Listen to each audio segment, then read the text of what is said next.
and Reavers can just do so much damage. And the next, I believe, has just been completed. And here comes the big battle. Here comes the Reaver, and that Reaver's gonna be so critical. And Backho pulling his probes back out.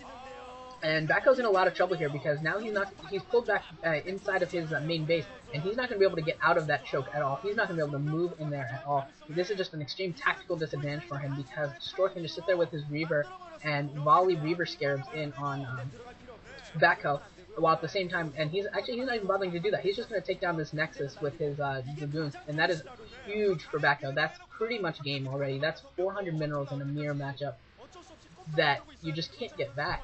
And it's going to be so hard for him, and I think Stork's throwing down an expansion of his natural now, so he's going to go take the economic advantage. He's already got the military advantage, he's already got the map advantage, and he's just going to take this down. I think, I don't know how long it will take him, but he should be able to take this down easily, if not quickly.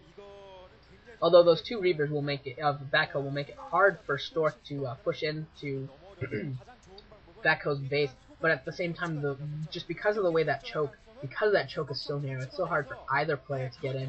And Stork can also take this high ground up above that ramp, and anytime Dragoons or, say, Reavers even try and move closer to try and get a Scarab shot off, those Dragoons will be taking pot shots at them, and that's very dangerous for Backho. And Backho is just, I don't even know what Backho can do at this point, because those Dragoons are just going to make it so hard for shuttles to get out to try and do some damage. He can maybe try and do a couple Reaver drops to do some economic damage. But in terms of getting out to his natural, it's going to be extremely difficult. He's going to have to force Stork to pull back his army, because just the way the army is set up, there's almost no way that Backho can get through. And it's going to be dependent upon Backho forcing Stork to pull his army back. And it does look like that's what he's going to do now. He's going out with his shuttle, and maybe he's not. Maybe he's not going to go. He's going to actually maybe go for somewhat of. He's going to try and do this little elevation thing, a little movement of his troops. And he's going to try and surround the forces of Stork. And these Reavers are going to, Stork is going to see this. He moved a few Dragoons out and he saw this, and saw this coming. And he's going to pull back himself because he doesn't want to let himself get pincered. But this is an extremely strategical battle right now. This is going to be very intricate in terms of the way the strategy works out here, because if Stork this is exactly what's going to happen. Now that Stork has left that front, now Backho's going to go take the front again. And with the Reavers, it's going to be hard for Stork to go and attack that front again. But because Stork has that map advantage, because he already has his Nexus is up, he obviously is at a huge advantage, and he's okay with this. This is completely acceptable for him because he does have his Nexus is up, where Backho's is not. Which puts all the pressure on Backho to actually do some damage here. Backho cannot sit back, absolutely cannot sit back.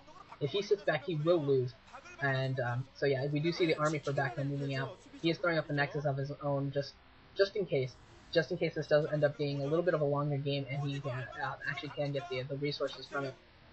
Stork does this. Stork knows what's going on. And Backho actually moving his shuttle to the top left. He's going to go for a Reaver drop, trying to do some economic damage here.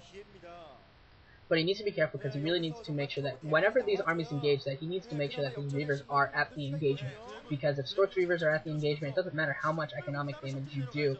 If Stork's Reavers are at the engagement and Backho are not, Stork will be able to do so much more damage. And speed is done for that Reaver, for that shuttle, and the Reavers come in, they're doing a ton of damage here. They've already killed 5 or 6 probes, more probes going down, another 4 or 5 probes going down, and Stork finally able to pull his probes away. But now Stork knows that he's got a military advantage out in the field, so maybe if he can go and engage Backho's troops, he might be able to do a lot of damage here. But it looks like he's going up the top series of ramps, ridges instead of the bottom, and Backho's army is at the bottom instead of ridges.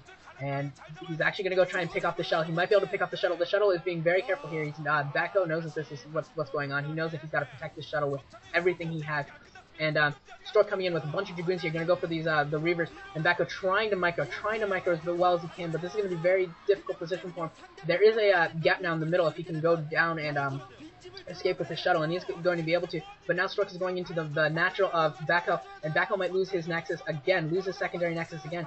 But Backho now is also moving into Stork's natural, and this is crazy. Both players are just going to go hit each other's bases, and Stork is skipping the natural, going straight for the actual main of Backho, and Backho has virtually no army here, and his entire whatever's left is going to go down. But Stork's army is not at home either, and Stork's going to be going down as well. He's going to lose his natural for sure, and he might the movement into the base. But Stork making a great play, throwing up a pylon there at the choke there, and he's going to stop the Dragoons from getting in Backho, and that's going to hold off Backho long enough that Stork might actually be able to take this game just by the war of attrition, because Backho cannot get his forces in, and Backho is just going down. His main base is just going absolutely down.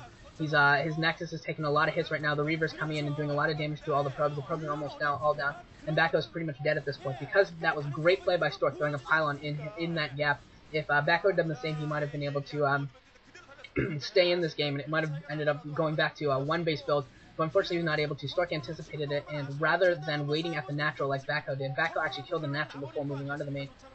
Stork just made the better strategical decision and went straight for the main, made sure that Backho did not have time to throw up a pylon there. And now Backho forcing his way into the main of Stork, taking the high ground there, but he's moving into a huge, he's just being surrounded by dragoons. There's no way he's going to be able to do this. And Probe's coming off the line to do a little probe drill here, and that's a GG from Backho. That was an extremely good play by Stork.